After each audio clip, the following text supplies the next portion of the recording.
So many of you guys know I teach a spin class in my spare time, and as I tell my students, and you guys know this, with exercise, you know, you get out of it what you put into it. So half-assed effort, can I say ass? Half-assed effort. You just did. That's right, half-assed result. So let's turn off our cell phones, let's engage, let's get to work with Dr. Greg. Welcome back. Thank you for having me. Thanks again. So this afternoon, we are going to really have a grab bag full of coaching techniques that I use, been using for 30 years. And as Dan Wolf was talking about, one of the big parts of this organization is mentoring and coaching. Again, it's hard to be a great coach, but the more tools you have, the better coach you will be. So that's my hope, is giving you a bunch of really effective tools. We're also going to talk about some leadership principles and leadership tools to help you become a better coach. So we're going to talk about resiliency, but we're also going to talk about stress busting and how you become more resilient through stress busting. And I don't know if you had the same impression I had, but I feel like I'm in a bubble bath behind this thing. So it's apropos that I talk about stress busting, because it definitely looks like a bubble bath. But with that being said, let me first talk about the first concept, which is resiliency through optimism. And if I want to give the example of this gentleman right here, it's Thomas Edison. So what did he invent? If you said the light bulb, you would be incorrect. I get my students that on every time. He did invent the light bulb. He invented the longer lasting filament, right? The light bulb was already invented. And what he said was, I did all these experiments, and thousands of experiments with the different types of bamboo, and I dipped them in charcoal. Finally, I discovered the right filament. But it took me 10,000 failures. But I didn't look at those as failures. I looked at those as stepping stones to success. I would change my strategy, and from my change of strategy, I knew I would eventually be successful. To me, he's the epitome of an optimist. And before I move on and explain what an optimist is, in your worksheet, I want you, and you can just write this on a piece of paper, recall a time you failed. Doesn't matter what situation it was, at work, at home. And the idea is write down one sentence of the failure, describe it, and then more importantly, why did you fail? And you'll see why we're going to do this in a minute. But the failure and why did you fail? This is actually going to be an assessment whether you're an optimist or a pessimist. So write down a one-sentence explanation of your failure and why.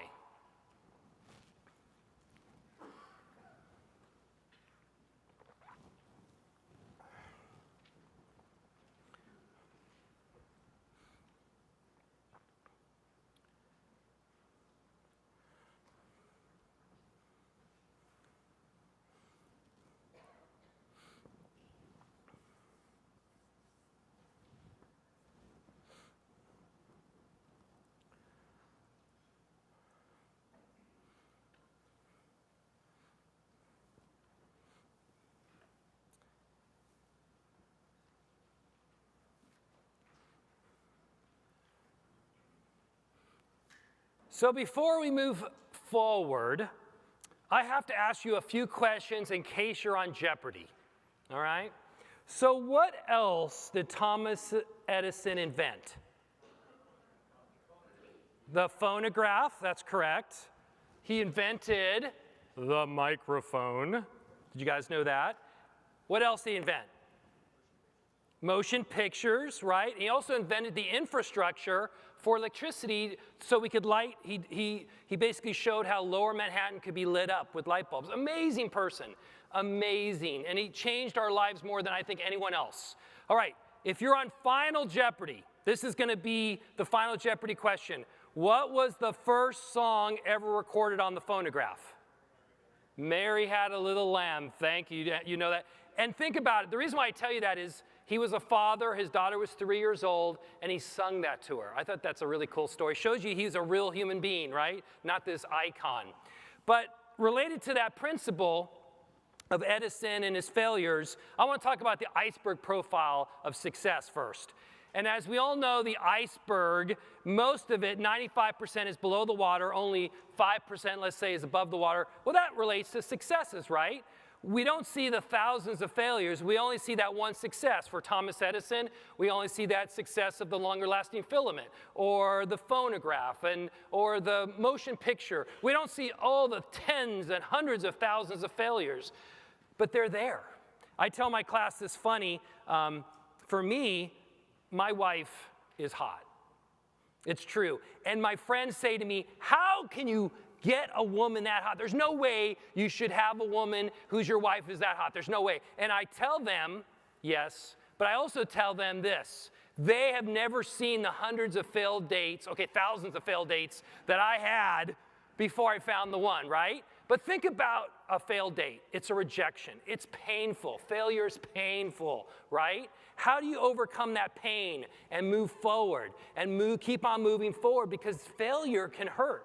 And we, a lot of times, don't move forward with that failure because of the pain. But that's what successful people do. And to me, one of the best ways to keep on moving forward is through optimistic thinking. And I want to share with you the principle, and it's based on a book called Learn Optimism by Martin Seligman. If you don't know about Martin Seligman, he's the foremost psychologist right now, I believe, in this field of, let's say, self-help. And he wrote a book called Learn Optimism. I'm making it user-friendly because he's more academic, and I want to make it so you can apply this. And I think the best way to understand how this is applied to your world is first talk about the theory. And this is how it works. When an optimist fails, they are going to ask why, okay? And an optimist, what they do is they blame it on things that are tough, temporary, unique, and flexible, all right? So an optimist fails, they blame it on these three factors: temporary, unique, and flexible. Let me give you an example. If you're taking a math class and you fail the first, let's say, 2 math chapters, you would say, well, maybe I just didn't have my mojo. That's temporary. I know I'm going to get it, right? Or unique for those specific chapters. I know I didn't get those chapters, but I know I'm going to get these next couple chapters, right? I know I'm going to pass these next couple of chapters in these tests. And so the last one is flexible. Flexible is within their control. If I change my strategy, if I put more effort, I'm going to succeed. And so the way it works is they blame it on something called tough, temporary, unique, and flexible. And they believe success is around the corner. And because success is around the corner, their motivation stays the same or increases. Their confidence stays the same or increases. And they don't have stress. They believe they're going to pass the class. And they continue. All right, let's talk about your field. If you're an optimist, and let's say you're on the flight crew, and you have a bad interaction with a client, if you're an optimist, you might say, well, I just didn't have it on that flight, temporary, right? Or unique would be for that specific, that person didn't really match up with me, but I know the next flight and the next clients, they're all going to match up with my style. And flexible could be something like, well, maybe I need some communication help. I'm going to read a communication book. But if you blame it on tough, temporary, unique, and flexible, you believe success is around the corner, so you basically still are motivated to continue in your field. You're still inspired. You're still driven. And it's all based on believing you have this optimistic thinking. So let's flip that. And this is how pessimists think. When you fail, you want to know why, and you blame it on things that are PGUK. Now, I don't have a good acronym, so we're going to call it PGUK, right? Because tough is a good acronym. PGUK is this: permanent, global, and uncontrollable. So let me give you an example back to the math class. You fail those first couple math tests, and you say, you know, I just don't have it. I just don't have it. Global is across all chapters. I don't get these 2 chapters. I'm not going to get the next chapters. And then uncontrollable is no matter what I do, it doesn't matter if I get a tutor or put more effort, I'm not going to pass. Guess what happens? They basically believe failure will continue, and more likely they're going to drop out because they're stressed out about all the stuff. We'll go back to your field. Same thing. You're on the flight crew. You follow Paguk. You're more a pessimist, right? And you say, well, I didn't really connect with that client. I'm not going to connect with any of the clients. I really don't connect with any of the clients anymore. And no matter what I do, even if I do coaching, training, it's not working for me. And maybe this is one reason why people leave this field and go to the airlines or a different situation, because they believe if they go to a different situation, things change. But we know that's not the way it works. The secret is change your thinking, become more optimistic, and you will stay inspired. But before I move on, who, based on your why, who believes they're an optimist? Raise your hand. Okay. Who believes they're a pessimist? And who's in denial? Okay, just checking. All right.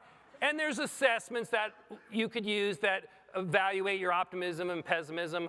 But I want to tell you some really interesting things about research. But let me tell you something really valuable and why this is a game changer. Let's go back to math, and let's go back to where I teach, Austin Peay. At Austin Peay, you must pass a math class, all right, to graduate. Well, if you're an optimist and you fail the first couple of math chapters or whatever it is, you might just keep on going, because you know eventually you're going to pass math, right? And if you wanted to be a doctor, you become that doctor. But if you had a pessimistic style, you might say, no, I'm never going to pass math. I'm going to quit math. You drop out of school and you become head fry cook at McDonald's. And so just this divergent thinking can totally change your life direction. It is so powerful. But let me tell you some other interesting research. And the other interesting research relates to optimistic swimmers. And this is the most famous optimistic study because it was my master's thesis. Okay, it's not that famous, but it was published. And the idea is this. We had optimistic swimmers versus pessimistic swimmers at Florida State, where I got my master's. We had them swim this 75-meter freestyle, and we said, what's your best time in the 75-meter freestyle? Now, they never swim that time, so they didn't know, but let's say they said 40 seconds. The coach had a stopwatch, and whatever they said, let's say they said 40 seconds, the coach would go boom, and he would say, you just swam it in 42 seconds. We totally lied to him, right? We induced failure, all right? And we recorded the time that they actually swam. We had them swim again. Guess what happened? The optimistic swimmers swam faster the second time, and the pessimistic swimmers swam slower. So you can imagine how impactful that is. Think about your life. You're on the flight crew or whatever situation is, and you're a pessimist, or someone on your flight crew is a pessimist, let's say, and you're leading these people. If they have one bad situation, this research says they're going to have another, and it just kind of steamrolls downward. But if they're an optimist, it steamrolls upward, right? What about this research? They discovered that optimistic life insurance agents sell twice as much insurance and last twice as long in their field. So again, we talk about retention. That shows you how important that is to retention. And actually, MetLife uses this as as a scale to see who they're going to hire and who they're not. But one of my favorite studies in this field is this: optimistic Hall of Famers. So just as a little side note, when was the first year of induction in the Hall of Fame? 35. So that means 1935. There's a lot of dead Hall of Famers, okay? So here's what the study was. They looked at in the paper, their quotes from Hall of Famers, right? Babe Ruth, Lou Gehrig, whoever it was. And they basically then classified them as an optimist or as a pessimist. What's interesting about all these studies, going back to the swimmers, the best swimmers were not the optimists and the worst were not the pessimists. It was basically a range across the board. Same thing with Hall of Famers. There's a range. There's some pessimistic Hall of Famers and some optimistic Hall of Famers. Well, guess what the study discovered? The optimistic Hall of Famers live longer than the pessimistic Hall of Famers. That is amazing, right? And again, if you like this research, you like this topic, there's a lot more research in Learn Optimism in that book, but I'm just sharing with you a few of my favorite studies, especially my master's thesis. But let's do this. Let's help you use this as a coaching technique, right? Because that's what this is all about. I think if you know the theory and you know some of the research, you'll appreciate how important this is for a coaching technique. So if you're coaching someone or yourself, you want to know why they failed. Once you know why they failed, you can listen for their explanation. And if it's based on a temporary, unique, flexible framework, well, they're an optimist. I think they're going to be okay. But listen closely, because a lot of people are going to use a pessimistic explanatory style. That's what it's called. And if you have people on your crew or whoever you're supervising or yourself, if they explain it that way, then there's going to be problems. Because in the long term, most likely, based on the research, they're going to be giving up. And so the secret is, how do you change them to become more optimistic? So that's what I want to do right now. So here's some, in your homework, in your handout, there's one. Try to answer for these two. There's only one, but you can do the both of them. So let's go over the first example. Let's just do it personally. You had a difficult interaction with a client on a recent flight. I want you to explain it using temporary, unique, and flexible explanations. And I'll come in the audience and ask a few of you, and we'll make sure we're on the right track. But how would you blame it on something temporary? How would you blame it on something unique? And how would you blame it on something flexible? Okay, let's do the second one as well. This actually came up. I was interviewing some of you before I came to the conference, and an issue that someone came up and they said was real important is, he said, I'm managing a flight crew. And one of the persons who's in charge of the flight crew has a leadership problem. And I got to be able to fix it. How would I fix it? Well, this is one strategy. So this person's leadership style is not effective. How can you make them believe it's more temporary, unique, and flexible? So just pretend you're a coach, and this is what you're going to say to them. And then I'll come in the audience in a couple minutes, and we'll see if we can kind of make sure we're all getting this process, because it's after lunch, and you got to be tuned in.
One more minute.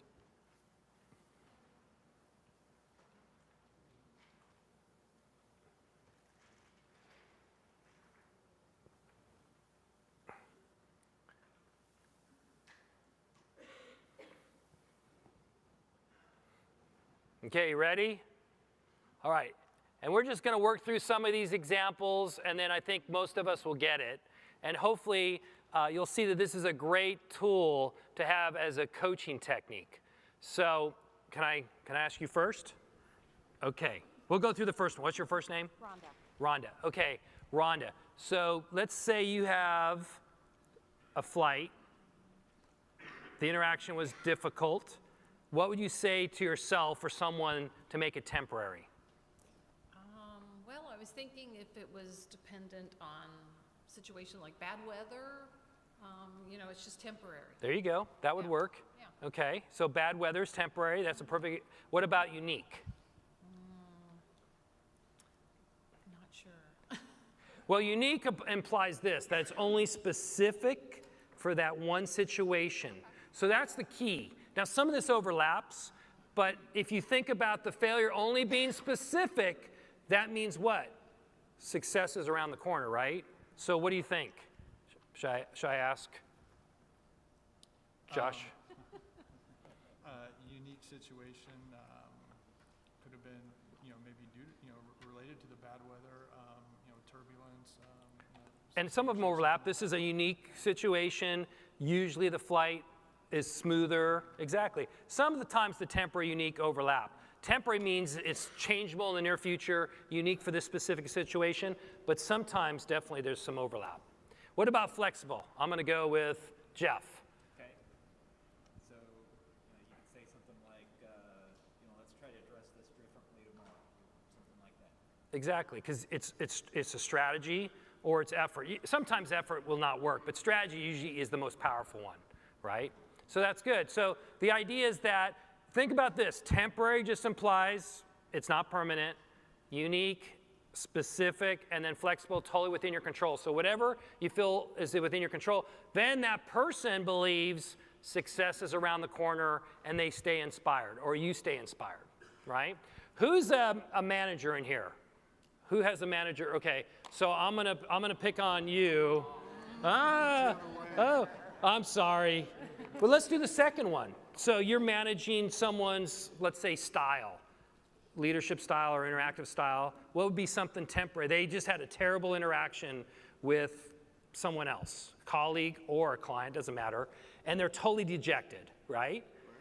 What can you say to keep them inspired? That's what this coaching technique's all about. A one-time thing. Yeah, it could be a one-time thing. That's temporary, right? Hey, you just didn't have it. I know you're really good at your communication style, and this time you kind of blew it, but I know you get it, right? What would be unique? I didn't get that far. It's similar, right? Okay, well, that's all right. You did really well this one. What about unique? Because you said, right? What do you think unique could be in that situation? Well, you try to encourage them to tell them that, it's a one-time deal, not to happen again. Same thing, yeah, one-time deal. The whole thing too is the way this is powerful is the words you use. I know Brad was talking about that earlier, and we talked about that in my talk in the morning, but the words you use are so powerful. If you say it's a one-time thing, it's temporary, they believe success is around the corner. So it's also the way you explain it to them, right? Because they're looking for that. And then, of course, flexible is if they're really struggling, you could say something like, hey, I got a really good training book for you. Or I know if you came to work with a little bit better attitude, because I know you have control over that, this won't happen again. See all that? The idea is just those simple words flips the switch in them and they're inspired. They're not burnt out. They're still inspired, motivated to continue. And I just wanted to share with you this technique because it's so powerful. I do it all the time. Anytime I'm working with students or I'm coaching athletes and they're struggling, I always use the words temporary, unique, and flexible, or that framework, and they stay inspired. So just make sure you're using those words and you're avoiding paguk. Paguk is bad, all right? So let's move forward. And again, I think I mentioned this is kind of a bunch of tools for you to become a better coach. And so let's talk about stress resiliency. And a lot of this stuff is an emotional bravado. And let me go back a step, and we talked about everyone in here has access to the emotional toughness training course.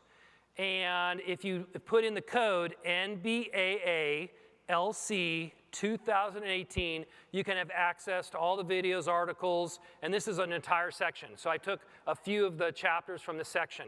And I forgot to mention, if you have a problem signing up, or for whatever reason, send your emails to Julie and totally complain.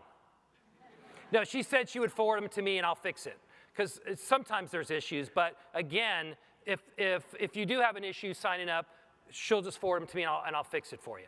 And there's like 60 videos, 100 articles. It's really a toolbox for you. But let me talk about this. 40,000 years ago, we were not masters of our domain. We had things like saber-toothed tigers and mastodons chasing us, and we were afraid of dying. And because we are afraid of dying, we are an adaptive mechanism. We had this rush of hormones, epinephrine, norepinephrine, adrenaline.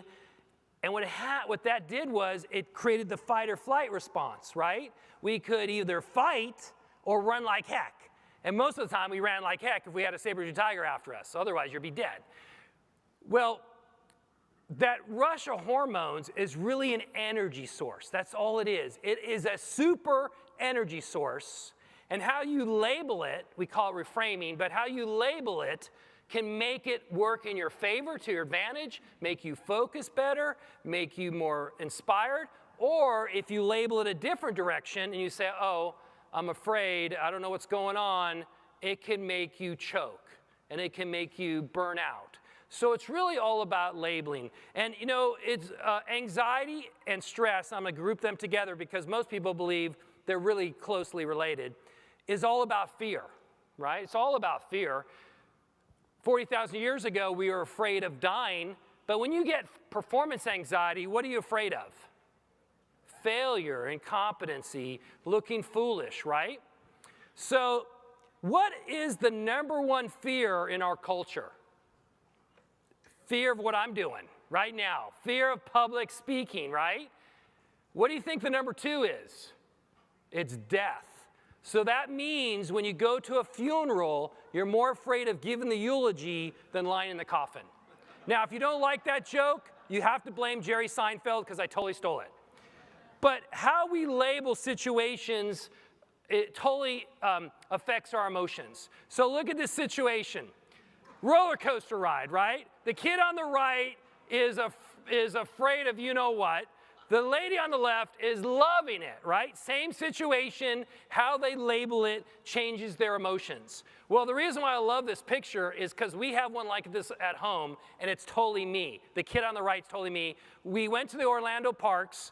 I don't know if you've been to the one ride, it's called the Hulk, and it goes kind of slow, and then it takes off. But right before it takes off, it takes your picture, and there's a picture of me at home going like this. And my wife's like, yes!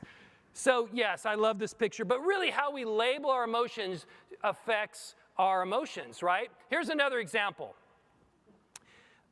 Let's say, I know a lot of you have children. Who has children in here? Most of us, right? Well, I'm just gonna give a general example. Let's say you have an 8-year-old boy. You get in an argument as you're driving to the market, and as you're getting out, he slams the door on your finger on accident.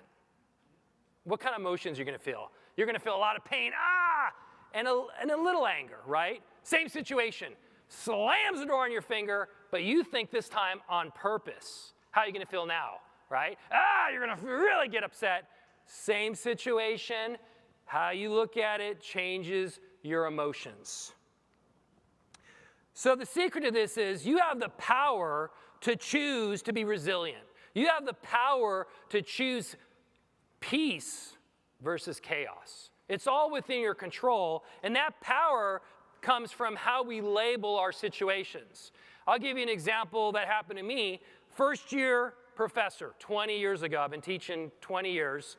And I remember the first year I'm prepping for 5 classes. I'm working 12 hours a day. I don't know what I'm going to say. I don't know what the students are going to ask me. I'm literally one class ahead, and I'm starting to stress out. I'm not sleeping, and I want to make sure I'm doing a good job, or I think I'm going to get fired.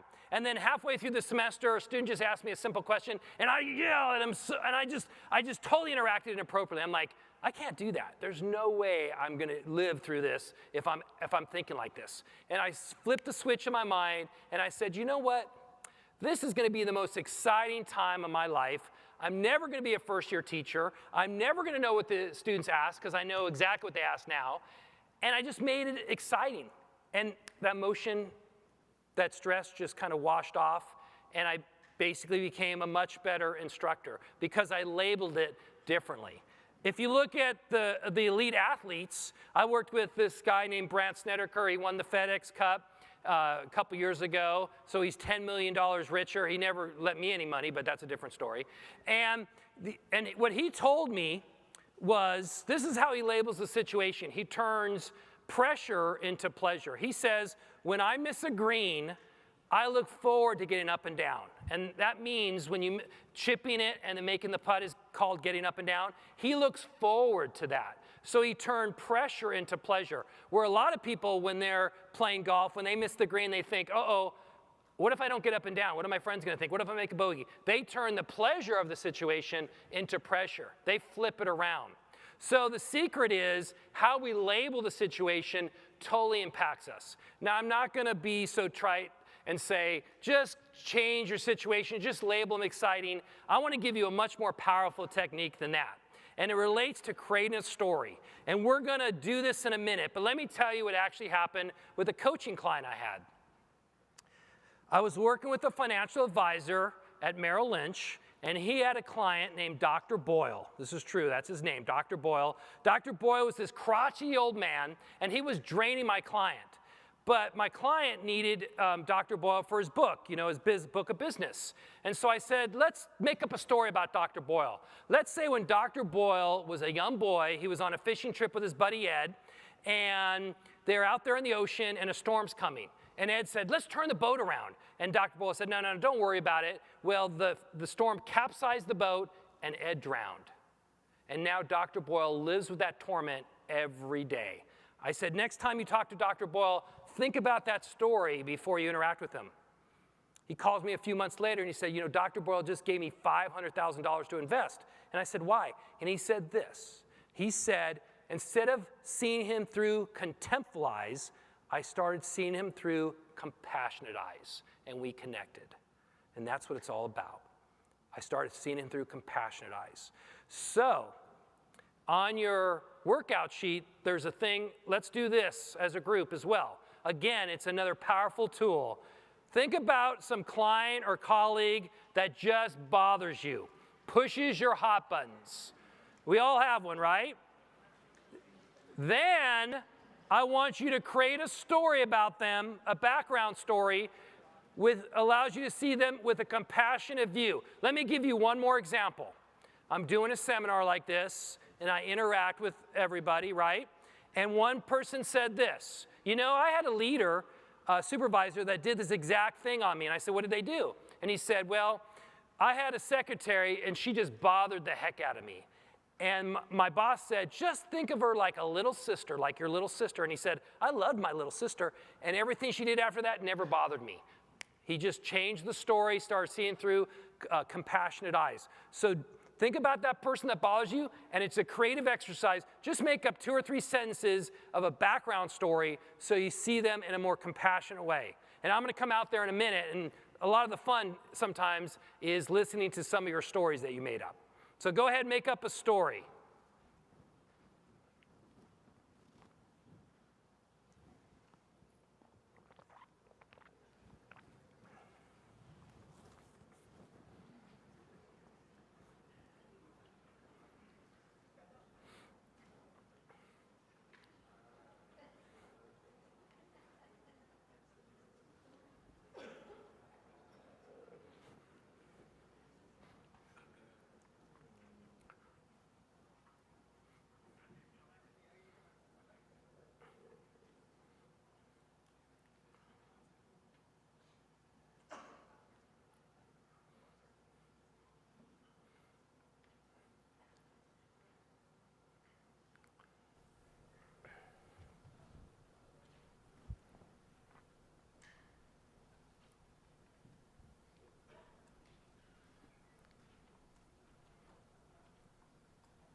How about one more minute?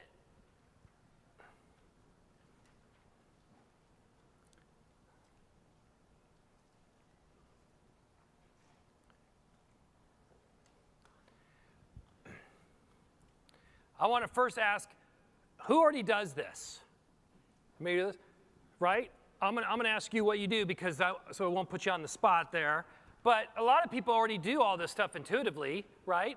Because that's what successful people do. A lot of this stuff is just a good way to get about life in a successful way, and a lot of people do it intuitively. So what's your name? Sean. Sean. So tell us your story. So I have an events person that I work with currently, and I've had events people I've worked with in the past, and they all seem to be similar, but the way I look at it is maybe she was bullied, beat up on the playground, or make it something fun like that, and then I just turn it around. Right.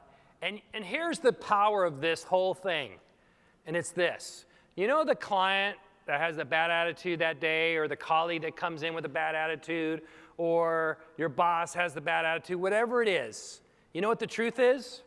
They have a background story. You might not know what it is, but it's there. And that's why they act and think the way they do. And by creating a background story, it just frees you up. They have less power over you, right? That person now has less power over you creating a bad attitude. And that's what it's all about. There's always a background story, and you just don't know what it is, but creating it gives you the power to choose peace over chaos. Who else already did this? So I don't have to put you on the spot. Really, no one else did it? You are the super, you win the prize, yeah. Who wants to share a story? You want to share a story? Okay.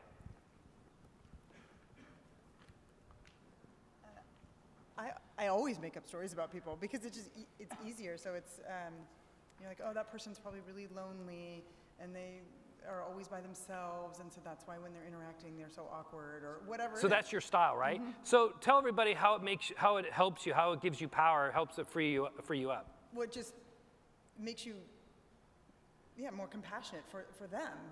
Then you can talk to them realizing that they've got their own stuff going on. Exactly. And you just need to help allows you to them. connect with them without putting up that wall. And that's what it's all about, too, connecting. You know, a lot of you are leaders, but we all want to connect. We all want to make friends with everybody we're working with. And by breaking down those barriers, and this is very powerful, this helps. And so let's move forward. So again, this is just a tool in your toolbox.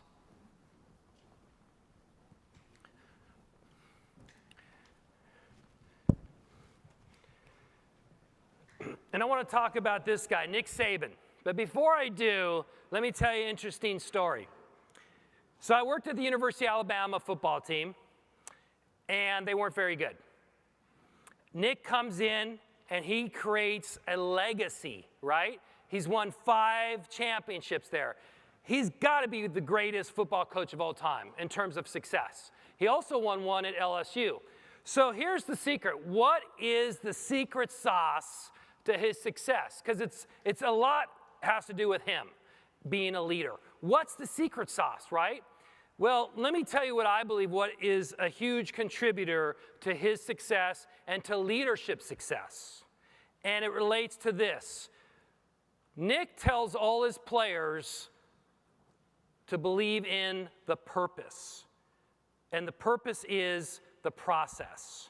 That's really, we talked about purpose earlier, but the purpose of what he coaches is all about the process. What is the process? The process is this. You're not thinking about outcome. You're not thinking about wins. The only thing you can control is the controllables, your attitude. So you're totally in the moment. And when you're totally in the moment, you have master of your emotions. And so the idea is everybody buys into the process. If you watch, there's a 60 minutes clip on him talking about this, and all his players go, yeah, the process, that's all he talks about. They buy into it, and because they buy into it, it has power. That's how he communicates. That's his philosophy. It's simple, but hugely powerful, because it's all about what you can control and letting go of what you cannot control. And actually what Nick is doing is what I call the serenity prayer, okay? And I think everybody knows the serenity prayer. It's God, give me the strength to accept the things I cannot control, the courage to change the things I can, and the wisdom to know the difference between the two. Serenity is the opposite of stress. And so the idea is that when Nick tells his players to focus on the process, he's empowering them to focus on what they can control, letting go of what they can't, and they're totally inspired to play for him. That, I believe, is the secret sauce for him. But I know a lot of you, we talked about this as being an issue is in this field, is that pilots are asked to then manage, right? And managing's tough. Inspiring others is very tough. How do you become an effective leader? Well, I think this is one ingredient to the secret sauce. And let me ask you, what is your leadership mantra? If you don't have one, develop one. Make it so powerful that when you say it, you get it, everybody around you gets it. Let me give you a couple examples. Steve Jobs, right? Who has an iPhone? Thanks, Steve Jobs. Who has an Android? Thanks, Steve Jobs, because those are just rip-offs of the iPhone. Okay. Right? He did so much, of course, with the personal computers, the phones, the iTunes. Does anybody know what his leadership mantra is? If you read that big book by Walter Jacobson, it's like this big. He interviewed him like 1,000 times. Steve Jobs' leadership mantra is so simple, but so powerful. It's make a dent in the universe. Isn't that cool? Make a dent in the universe. When you work for Apple, you're making a dent in the universe. That's how he communicated. That's why people bought in. And that's why Apple became a hugely powerful company. Make a dent in the universe. Simple, powerful. I'll give you another one. Jacques Girard. He's the founder, owner of Patagonia. Does anybody have Patagonia outerwear? Really popular company. His is, we're here to serve the environment. So the idea is none of his dyes of the company affect the environment. They give a lot of charities to the environment. Everybody buys into that, and so they're inspired to work at Patagonia. So again, if you don't have a leadership mantra, you must develop one. I think that is some of the secret sauce. It becomes very powerful, and so when you say it, people get it, and when they get it, they're going to listen to what you say, they're going to connect with you. And it's something we're not going to do today, but it's kind of your homework. So if you're struggling with your leadership style and you're kind of like, I need a little help, I think one of the first steps is to get a leadership mantra that's succinct, powerful, and that relates to how you lead. And then people are going to buy into that. So let's move forward. And let's talk about this thing called the growth mindset versus the performing mindset. And the reason why I want to talk about this is because there's this book out called Mindset. Has anybody read that? It's like hugely popular, right? It's a bestseller by Carol Dweck. And I want to talk a little about what it is and why it's so impactful. So let's first talk about the performing mindset. People with the performing mindset have this as their mantra. I need to be the best. I need to be the best pilot, the best person on the crew, the best person on the team, the best on the starting lineup, whatever it is. The problem with being the best is that it promotes this fear. It creates fear of mistake, fear of not living up to your expectations, other expectations. And so I'm not saying trying to be the best is not important, because I think it is, as long as it's coupled with the growth mindset. And the growth mindset is this. The mantra is, my success comes from learning, comes from growing. If I make a mistake, if I'm not perfect, it's okay as long as I learn from that. And we know in research that promotes joy, that promotes this burning fire, this intrinsic motivation. It's all about growth. I'll give you a personal example for me. When I was in 11th grade, remember the short shorts? The short shorts earlier? I still have those, right? Okay. At 11th grade, I stopped getting better in tennis. Guess what happened to my burning desire about practicing? I wasn't learning, I wasn't growing, I lost my motivation. So it's all about learning and growing. Well, if you listen to Carol Dweck, she's the author of Mindset. If you listen to the book called Grit, has anybody read Grit? That's a very popular book as well. Again, it's all about the growth mindset. How do we develop persistence? How do we develop motivation through resiliency? And the idea is when we fail and make mistakes, how do we stay resilient? Well, they both say one of the most important factors is failing forward. We always have epic failures. I don't know what came first. It was either the path or the guardrail, but this was an epic failure.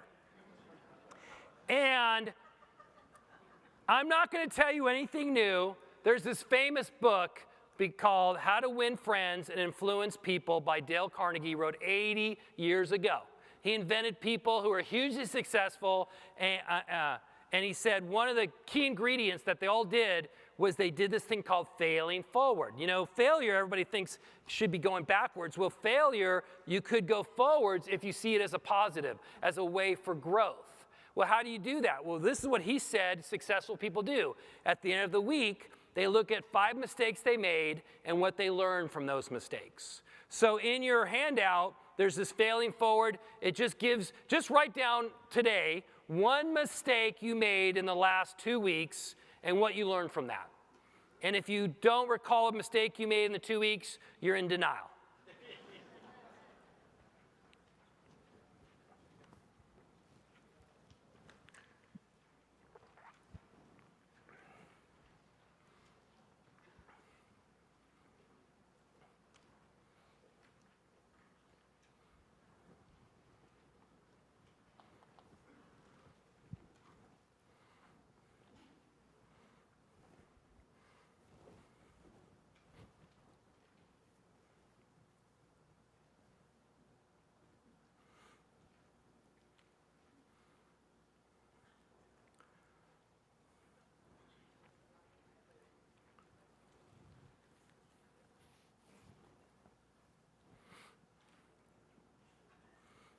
How about 1 more minute? I'll come and pick on some of you.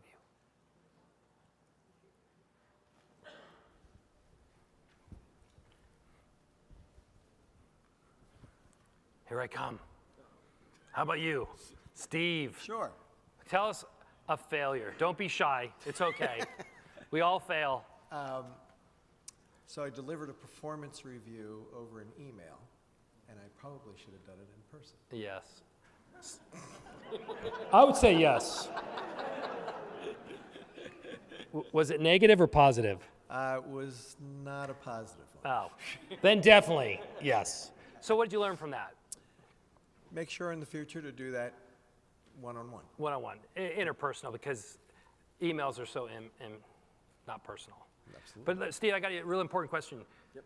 If you were riding your bike on this path, what would you do? Hit my brakes. Oh, okay, just making sure. All right, one more. All right, Timothy, tell us a time you failed. Probably pushing my my teenage daughter too hard to. Yeah, exactly. So pushing her hard on what? In a coming school? up with schools and studying. Oh, she's going to college and stuff? Trying to find colleges. Yeah, and that's just frustrating. Yeah. So what did you learn from that? I need to give her some space, and she's got her own pressures and stresses. of her own. Exactly, right? Life is all about failures. And the idea is that as long as we're learning from that, we're growing. As long as we're growing, we're inspired. As long as we're inspired, we're growing. You know, it's an upward spiral. So that's what the growth mindset's about. And so I just wanted to make sure, the idea is that you create that as your habit. You know, one of the best things you can do at the end of the week, just write down, here's 5 mistakes I made, what I learned from those, and the idea is you're growing and you're constantly getting better, and that's all we could ask from you.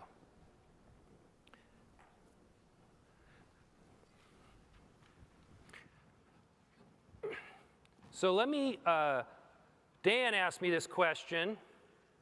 Oh, let me do one more thing before I talk about Dan said. I think this is a really cool story, so I wanted to tell you. So this is the backup singer for Justin Timberlake. He's a famous dude, Paul McCartney. And he was in the Beatles. This is a true story. It's something he wrote. I'm not making it up, not hearsay. And he said, 1968, I was feeling bad about myself. I was doing drugs. I was feeling depressed. And, you know, I just was unmotivated. And then I had this dream.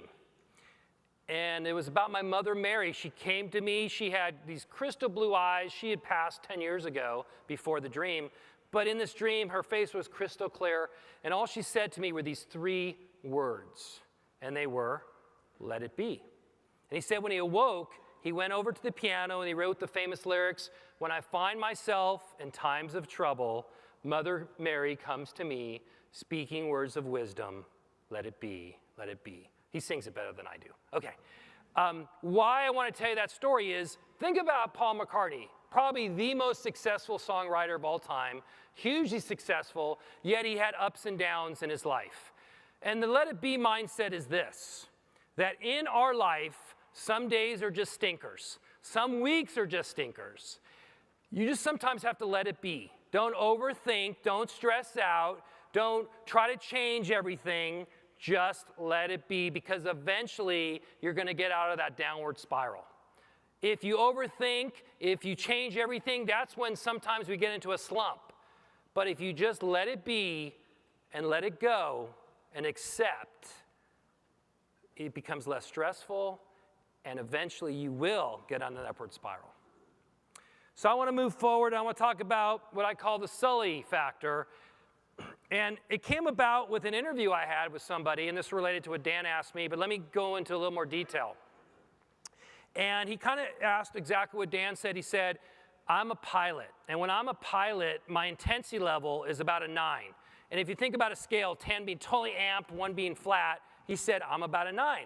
But when I'm in the leadership role, if I come out as a 9, people are a little bit standoffish. They think I'm totally aggressive. And he said, I got to tone it down.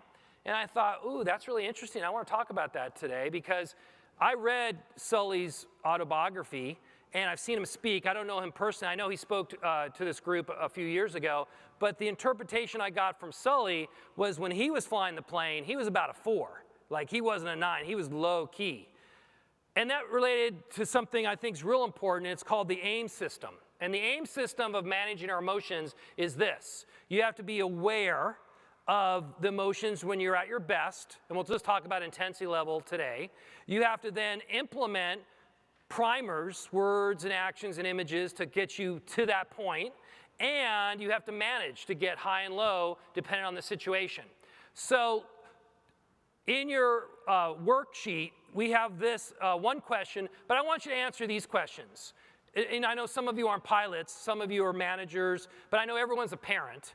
The idea is, what would be your intensity level when you're a pilot? Is it different from when your intensity level as a manager? And is it different from when you're a parent? So just think about 10 being totally amped, 1 being flat. Give yourself a number, okay? What is your intensity level when you're at your best for those situations? Or, I know that doesn't relate to everybody in here. Think about your own job. At your job, what is your intensity level? Is it different from when you're parenting at home?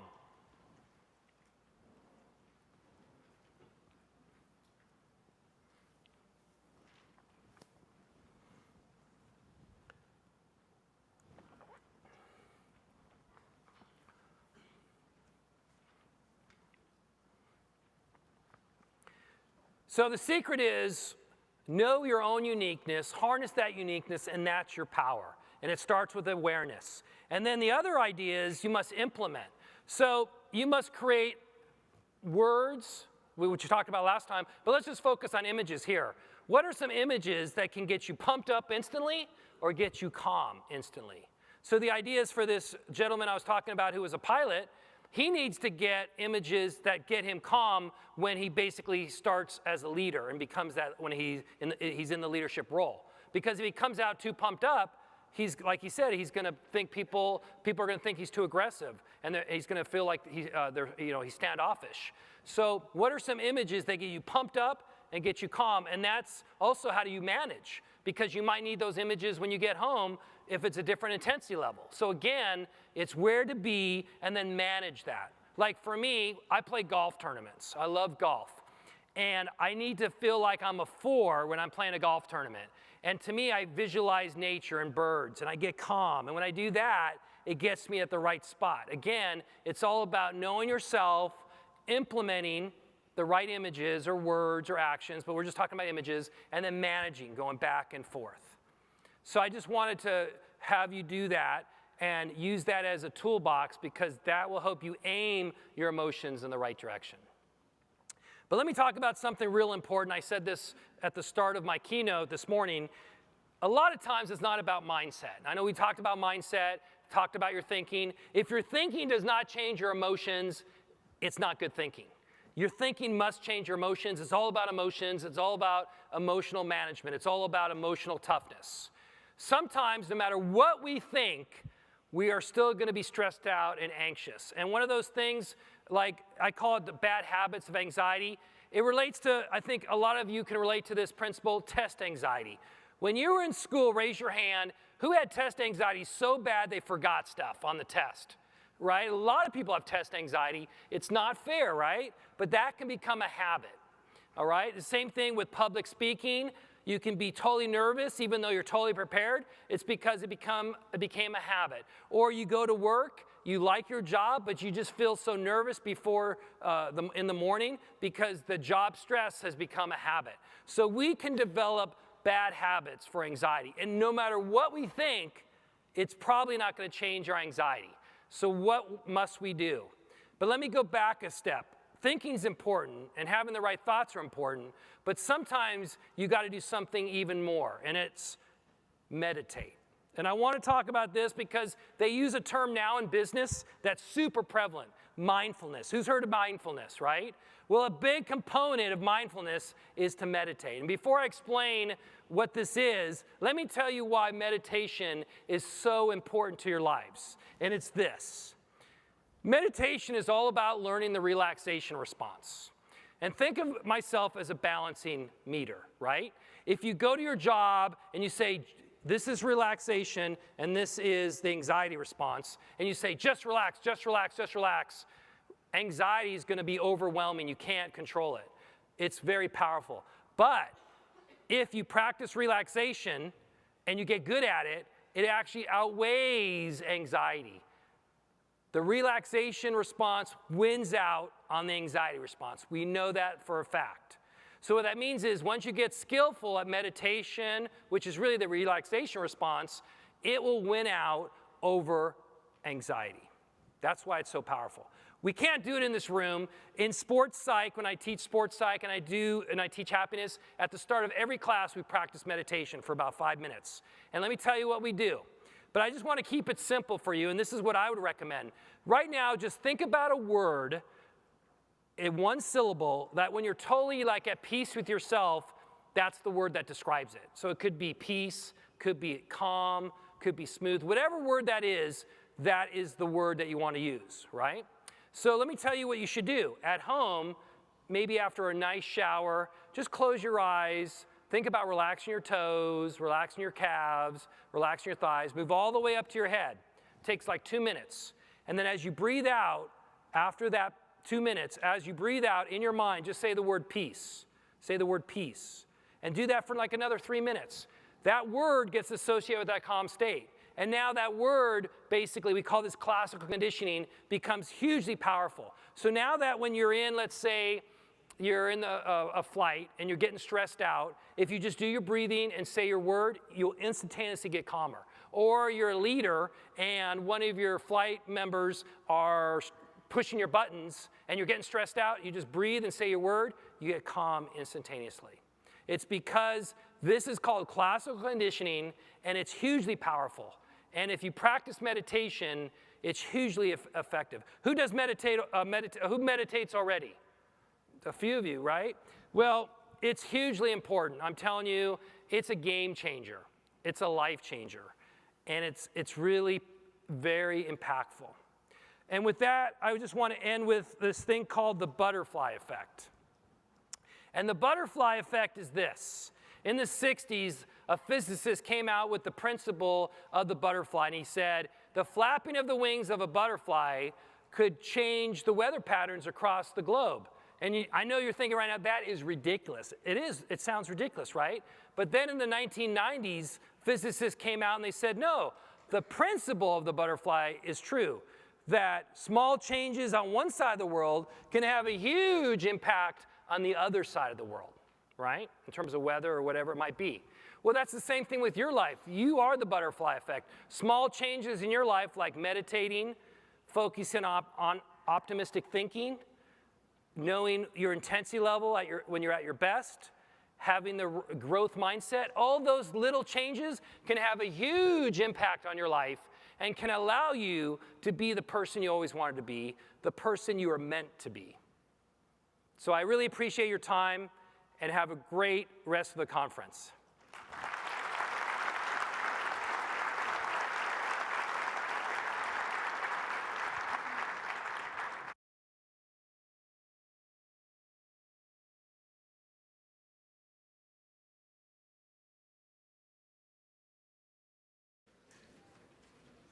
Thank you.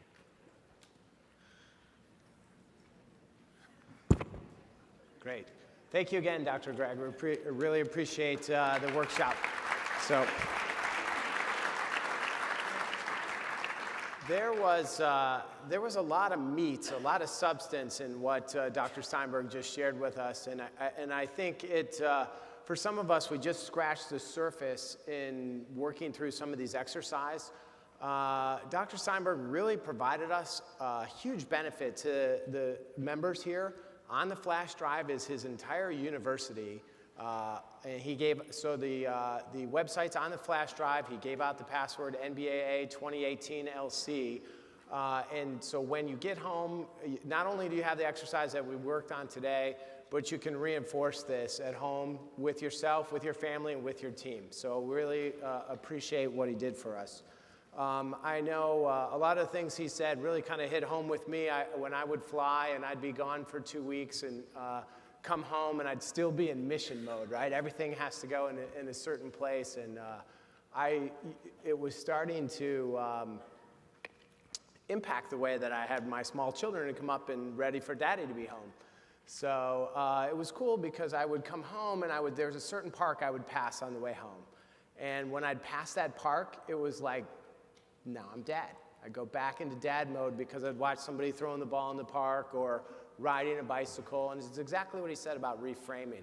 So the exercises work. My wife hasn't left me. My kids are still home, so in fact, she's here, so thank you. But it's very good, and I know we just scratched the surface there, but really appreciate Dr. Steinberg for what he's done. And of course, the surveys, we haven't done a workshop like this before. The surveys are on the table. We want to hear your feedback. We are listening, so please let us know. Absolutely.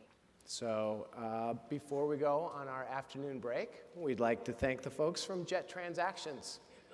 Brant, would you have your team please stand? No Brant's here. Thank you very much. Enjoy the break and be back at 3:30.